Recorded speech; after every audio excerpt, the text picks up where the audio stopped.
Sí. Otro amigo de Ulmanianas, como siempre, que está ahí a disposición enseguida, que le mandamos un mensaje, y es Rodrigo García, el director de ambiente de nuestro departamento aquí de Rocha. Siempre tiene un rato para hablar con nosotros, así que ya mismo le vamos a dar la bienvenida. Buen mediodía, Rodrigo, muchas gracias por atendernos. Muy buenos días, al contrario, como siempre, para mí es un gran placer. Bueno, Rodrigo, hace minutos nada más se estaba aquí realizando una entrevista a arqueólogos de El Cure sobre la situación de la destrucción de los cerritos de indios en nuestro departamento, y dentro de la charla queríamos saber, y se nos daba la incógnita de cuál es la postura de la Intendencia Departamental de Rocha, cuál es la postura de la Dirección de Ambiente con respecto a esta situación que es alarmante, nada más y nada menos que un terreno que tiene que estar protegido, que tiene que estar cuidado, que se está destruyendo. ¿Cuál es la postura que tienen ustedes? Claro, primero que nada, es bueno que trascienda esta información que no es nueva, ¿no? Porque nosotros nos olvidamos que tenemos un modelo agrícola arrocero que tiene 40, 50 años. Ahí lo estamos perdiendo un poco. Sí, porque lo tenemos en la ruta a Rodrigo. Ahí va. A ver si está reconectado. Igual a Antel están dando como quiere. Se cortó hace un rato también acá en nuestra internet. Bien, ahí lo intentamos igual. Está costando mucho. Saque el ruidito y yo lo llamo desde aquí, Esperón, y así no volvemos. Está costando muchísimo la cuestión Antel últimamente. Sí, en Cebollatí estaban juntando firmas, por ejemplo, acá en nuestro departamento. Ahí se volvió a conectar, a ver si lo tenemos por allí, Rodrigo, que justo se cortó. Sabemos que estás en la ruta. Aquí estoy. Bien. Sí, ahora voy a parar para poder no perder señal. Entonces lo que decía es que bueno que esto esté trascendiendo de algo que ocurre hace muchos años, ¿no? Que no es nuevo.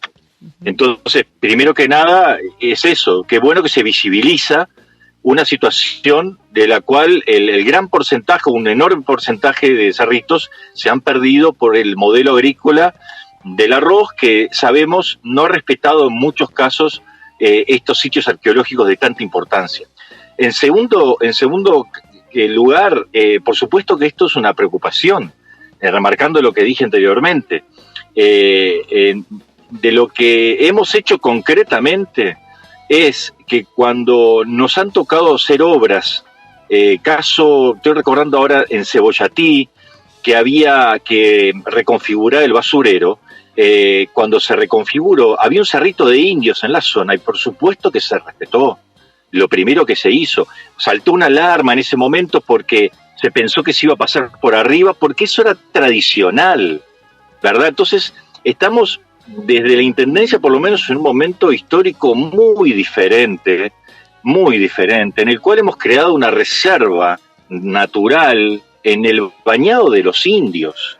El Bañado de los Indios, por ahí, por algo su nombre, está plagado de cerritos de indio. ¿Y qué hicimos? Nos anticipamos y creamos esta reserva para poder justamente evitar que productores o quienes sean, muchas veces por esta pérdida de valor que tienen o por la falta de valorización, mejor dicho, arrasen con los cerritos de indios porque son montículos que para ellos no tienen valor. Entonces tenemos que darle el valor, y de las primeras cosas que también hicimos fue reunirnos con los especialistas en el tema. Con López Mas, por mencionarte uno, fue con quien tuvimos una larga reunión y tenemos de hecho un espacio de colaboración con él para trabajar conjuntamente, porque en Bañado de los Indios, en el Potrero Grande, donde tenemos la base con los guardaparques de esta reserva, porque hay 2 guardaparques instalados allí, haciendo un trabajo comunitario maravilloso con los productores. Realmente estamos felices de cómo se está incorporando esta reserva a los productores. Ahí tenemos un montón de material arqueológico que rescató López Mas durante más de 10 años. Y obviamente que lo primero que hicimos fue decir, bueno, esto tenemos que ponerlo en valor, armar estanterías, y en eso estamos, armando estanterías para poner en valor eso y mostrarle a los productores que hay formas de proteger esto.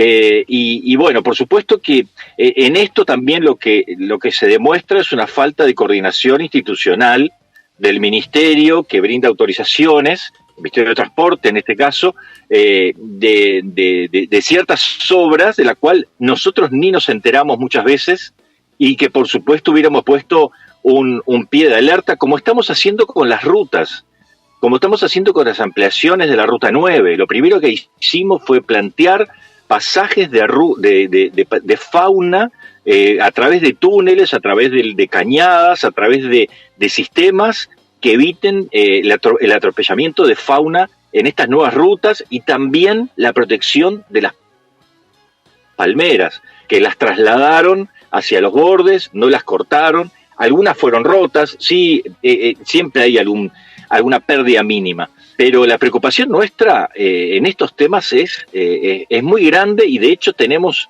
dentro del plan ambiental que se confeccionó una propuesta muy fuerte de la protección del patrimonio arqueológico, ¿no? Rodrigo, Germán, te saluda acá, ¿cómo estás? ¿Cómo estás, Germán? Todo bien. Te consulto sobre este tema, ¿no? Porque también los arqueólogos nos decían que esto es algo del orden nacional, pero la pregunta sería, ¿cómo, al fallar estas comunicaciones internas entre los ministerios, de la Dirección de Ambiente de la Intendencia, qué injerencia o qué comunicaciones tienen ustedes con el Ministerio de Ambiente como para poder ayudar este tema que nunca se escuchan a los investigadores? Porque esta denuncia ya tiene más de 1 año y medio hecha en el MEC, y hay una nueva denuncia hecha en diciembre en la Dirección de Ambiente, que ya lleva casi 4 meses, y tampoco tienen respuesta. O sea, ¿ustedes podrían de alguna forma acercar estas partes para que se le dé cauce a estas denuncias, o seguirán en el limbo estas denuncias ahí en una página guardadas?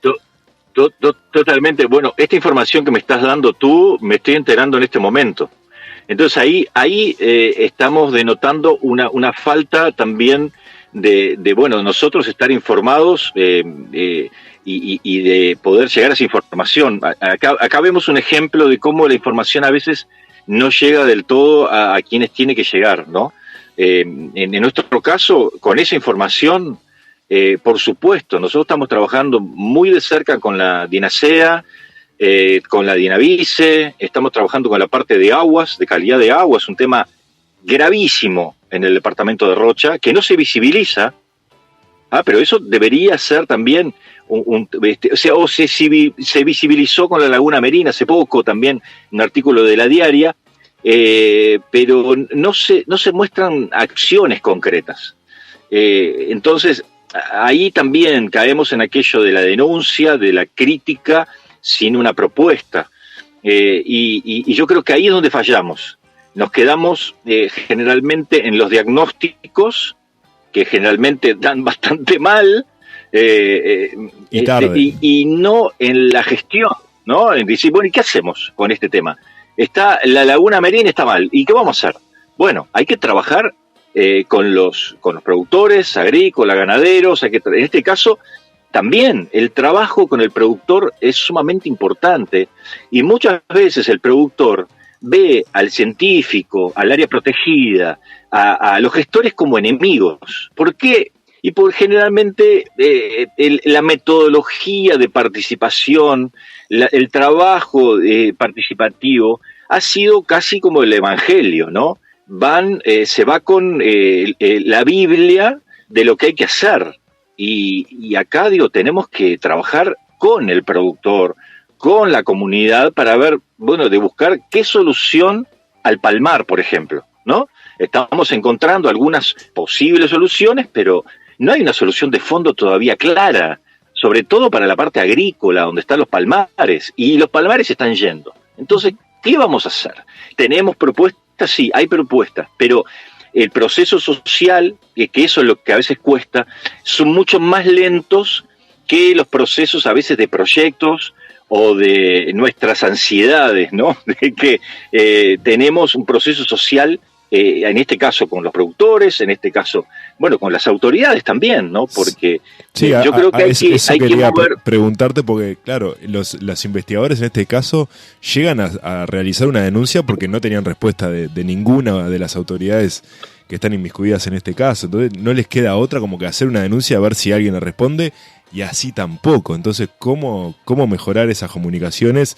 Obviamente es el gran desafío que hay por delante, ¿no? Me suena extraño, pero no raro, Lo que pasa es que muchas veces, y bueno, yo hice también la universidad, si bien no la terminé, la hice, y no tuve ninguna materia donde a mí me enseñaran a trabajar con las instituciones públicas.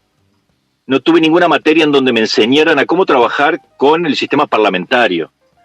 Entonces, muchas veces, y esto es por desconocimiento, que uno procede de una manera que supone que debería funcionar.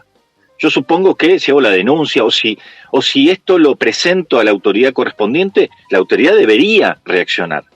Pero ese debería tiene un montón de implicancias. A mí me toca muchas veces, personalmente, y con una dirección muy chica. El Ministerio de Ambiente, en este caso, tiene todo un país y tiene poca gente. Entonces, a veces requiere otro trabajo que el investigador o no lo sabe hacer o no lo quiere hacer. Son alguna de las dos o las dos juntas. Entonces, sí, se presenta el informe, se manda a la autoridad y la autoridad lo vio, pero la verdad que no se pudo ocupar. ¿Por qué? Bueno, hay muchos por qué. Entonces, yo creo que fallamos en la academia y en la investigación y en lo que es la ciencia, en la gestión, en cómo hacer gestión junto con los que toman la decisión. Y yo lo digo esto porque yo también estuve del otro lado, ¿no? Que no considero que debería ser otro lado. O sea, estuve del lado de la sociedad civil y aprendí porque tuve gente que me enseñó a cómo incidir en políticas públicas. Y no es un camino fácil, es una disciplina prácticamente. Entonces, yo creo, tratando de responder a tu pregunta, porque no conozco los detalles, la verdad que no, habría que ver por qué, pero así a grosso modo, lo que me ha tocado aprender es que no es fácil el camino de la incidencia pública. Tenés que tener a alguien que te ayude a cómo llegar a la autoridad adecuadamente, porque nuestra ansiedad y nuestra preocupación a veces excede las formas, ¿no? Entonces vamos como si fuera lo peor del mundo, ¿tá? Porque para nosotros lo es, pero de repente hay otro mundo peor para la autoridad que está tratando de resolver, ¿no? De fondo. Uh-huh. Nos pasó el otro día en La Paloma con un terreno baldío en la cual pusieron al rojo vivo, como que la intendencia estaba destrozando el monte nativo costero samófilo. Yo me puse los pelos de punta. Fui al lugar y habían 3 butiá, 4 canelones, había un pobre aromo ahí creciendo y el resto era álamo y acacia. Entonces, esto es lo difícil a veces de discernir. Cuando a mí me vienen con una denuncia de este tipo, yo después voy a pensar como el cuento del pastor, ¿no? El pastor mentiroso, no era una mentira, sí estaban con una máquina limpiando, pero estaban sacando aromo, acacia, y corroboramos de que efectivamente no había ni monte samófilo, ni ningún corredor biológico, ni ningún humedal. Uh-huh. Entonces, a lo que voy es que se ha fanatizado un poco el modus operandi de cómo hacer gestión. Yo agradezco muchísimo las denuncias siempre, porque me pone alerta, voy, realmente si no voy yo, va alguien del equipo, y tratamos de solucionar cuando es algo grave. Ahora estamos con un asunto gravísimo del arroyo de las Conchas. Uh-huh. Hay un olor a podrido cuando uno pasa por ahí, y dice, ¿pero qué es esto? Yo desde que paso por ahí lo siento. Bueno, estamos tomando muestras para analizar cuál es el fondo de la cuestión que está contaminando toda la laguna de Rocha, y uh-huh. por ende la cuenca, y por ende el océano. Uh-huh. Y entonces, estas son preocupaciones de fondo que tenemos que abordar. Toco este tema porque no tiene nada que ver con lo que estábamos hablando originalmente, pero uh-huh. Creo que hay una falla ahí en cómo gestionamos toda esta información, que yo, por ejemplo, me estaba enterando de todos estos detalles ahora. A mí nunca me llegó un informe, y nosotros podemos actuar, si podemos, claro que incidir, por supuesto. Uh-huh. Y si no podemos incidir en el Ministerio de Ambiente, vamos a incidir directamente con el productor. Vamos uh-huh. a ir al terreno y vamos a parar la máquina. Lo hicimos el otro día en el río Cebollatí. Una máquina, una Caterpillar con camiones sacando arena del río. Uh-huh. No, porque el Ministerio autorizó. No, pero esto no está autorizado, esto es ilegal. Detuvimos la máquina, ya está parada la máquina con un juicio al dueño de la máquina, a toda la historia. Entonces, por supuesto que estamos preocupados por estas situaciones, ¿no? Rodrigo, muchísimas gracias. Como siempre, sabemos que estás trabajando. Nosotros ya estamos llegando al final. Sin duda, acompañamos y reivindicamos el trabajo de la academia que hay aquí en el departamento de Rocha. Les arqueólogos, el trabajo que están realizando y por lo que se están preocupando. Por eso mismo deriva esta llamada a vos, a entender que también están a fin de poder acompañar, ¿no? Sin menospreciar el trabajo, tremendo trabajo que vienen realizando los docentes en el CURE. Por suerte que los tenemos aquí. Entonces, para terminar, ¿nos podemos quedar tranquiles de que vas a poder tirar una mano para eso, ponerte al tanto y poder ayudar a los docentes y a toda la comunidad que no se sigan destruyendo los cerritos de indios? ¿Nos quedamos tranquiles de que te lo llevas de deberes?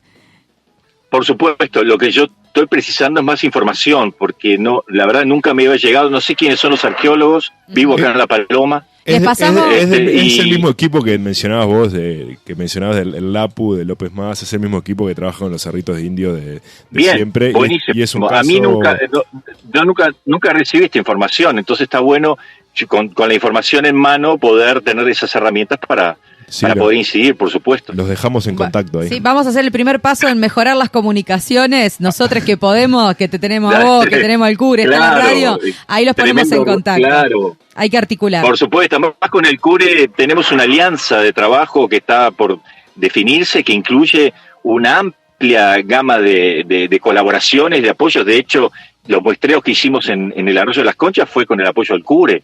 O sea, estamos trabajando ya concretamente y nos interesa muchísimo, por supuesto. Así que a las órdenes. Gracias por la comunicación. Por favor, quedarán en contacto y como siempre, Rodrigo, muchísimas gracias. Te mandamos un abrazo. No, por favor, gracias a ustedes. Chau, chau. Un abrazo. Ulma.